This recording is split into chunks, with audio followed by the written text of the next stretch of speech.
I'm not gonna lie, my bar was pretty low because I'm not one of those who was boycotting this movie. I'm not that person. But the last time something like this happened, it did not turn out well. I gotta say, I had fun. I had a lot of fun with this movie. It got some things wrong, but it got a lot of things right. And in the end of the day, I had a good time. Ocean's 8 is written and directed by Gary Ross. I'm not very familiar with his work, but I thought his directing was overall pretty good in this movie.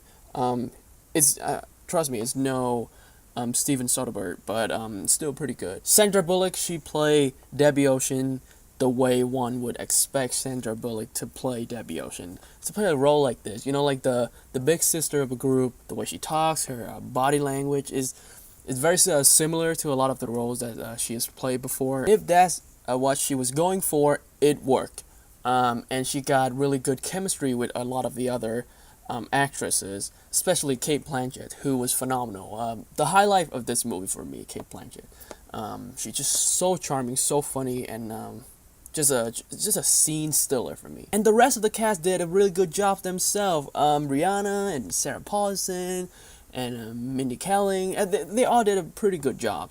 But the problem with these characters and I had the same problem with the Ocean 11 movies, and that is they don't have a lot of depth. They just show up and showcase their skills and pull off a heist, and that's it. That's the character, I guess. But they have no character arc, so it's really hard for me to care for these characters. I mean, Debbie Ocean in this movie, she got like a vendetta of some sort, and the character of Sarah Paulson, can't remember her name, but she, when we were first introduced to her character, she has a family, she has a kid, right? So as a person, I was looking at it and like, I want to root for you because you have a kid and you gotta go back to take care of your family and stuff. But other than that, there was very little to none effort to sort of flesh out these characters and make them relatable.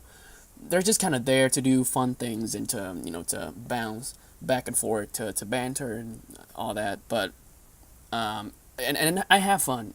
Trust me, I had a lot of fun watching the group sort of disagree and then talk shit about each other and stuff. But in terms of character development, is not there. I also really like Anne Hathaway in this movie. She is not really the villain of the movie, but the team has to steal this necklace of her, Anne Hathaway, and she, I mean, for what she's given, she pulled it off. I mean, she is an amazing actress, so I suppose it wasn't too difficult for her to play this kind of role. But one weird thing is that Anne Hathaway character, she moans a lot. I don't know why, but she moans a lot in this movie, and it's kind of weird me out after a while. Like, why are you moaning like every 5 minutes? That's so weird. And Anne Hathaway definitely did her thing, and served the story well, served the plot well. I don't consider this a spoiler because it was in the trailer, but James Corden is in this movie, and he played this character. And he tried, and I would give him credit for trying to act, but because how like in his show, in his talk show, he does all this like skit and comedy skits. So when he's on screen trying to act, it felt like he was doing those skits. He's not the character, he is James Corden, and when he talks, when he walk around the room and doing all these things, I can't really take him seriously because that's James Corden. You don't take James Corden seriously because you're so used to seeing him being funny and sort of making fun of himself playing these part in the Late Late Show. And now he's trying to be serious and he's trying to play this role. It's really hard for me to take him seriously. And the first half of the movie is a bit clunky, a bit messy for me. It's kind of all over the place. The editing was not the best. But once you got to the heist, because that's the reason why we go see this movie, right? To see the heist, to see how they're gonna pull it off. And although I would say that this heist was really fun, exciting, got good twists and good moment of tension. It's nowhere near as good as Ocean 11, which is disappointing because a lot of people is gonna look at that and compare the two movie and trying to shit on Ocean 8.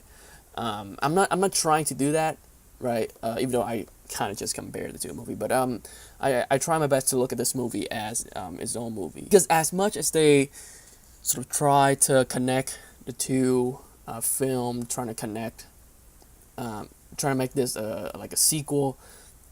It's kind of a reboot. It is a soft reboot. And I'm also not the biggest fan of the script, especially the humor and how they handle the humor in this movie. I feel like the writers, they think that they're funnier than they actually are. Most of the jokes just kind of fell flat. And I think on paper, it might have sounded better, but just the execution, it's just like, you got one of those moments in a movie where they would deliver the punchline and like had a little pause for the audience to laugh, but it was a dead silence. It's so awkward, and it happened throughout the movie. I also see it as this sort of effort to connect with like younger audience, because a lot of the jokes, they're like, oh, look at these old people using Tinder, or like internet jokes and all of those jokes, right? And the humor just did not work whatsoever. In the end, Ocean's 8 is a fine movie. It is a fine, harmless movie that you could go with a group of friends, go with your families, have fun, and to see all these beautiful women, do their thing and wearing these beautiful dresses. Like, let's talk about the costume design for a bit, because it is amazing. The level of details on those dresses, it just is so impressive, and that's for me the best aspect of this movie, the costume design. And also there was a lot of celebrity cameo, and the reason is really cool, right, to see all these people and be like, hey, that's this person, hey, that's that person. But the reason why it did not work for me, because so they went to the Met Gala, and you live in this world, this fictional world, when all these famous people like Kim Kardashian, you saw Kanye West, and you saw Olivia Munn, you saw all of these famous people, right? So what happened when Rihanna characters or Sandra Bullock characters show up? Like you look at that and this is a movie. That these actresses, they're playing a roles, but you just can't help yourself. But that did not work, because you're living in a reality where real celebrities exist. So where is Sandra Bullock? Where is Rihanna? But still, I had fun with this movie. I thought the cast was great. It got good chemistry, especially Sandra Bullock and Kate Blanchett. And overall, it's a fine movie. Nothing more, nothing less. I'm gonna give Ocean's 8 a 6 out of 10. Hey guys, if you got a chance to see Ocean's 8, let me know in the comment section how you feel about it. Did you like it? Did you not like it? And if you enjoyed my review, hit the like button and subscribe if you want to see more reviews like this. And with that being said, I'll see you soon.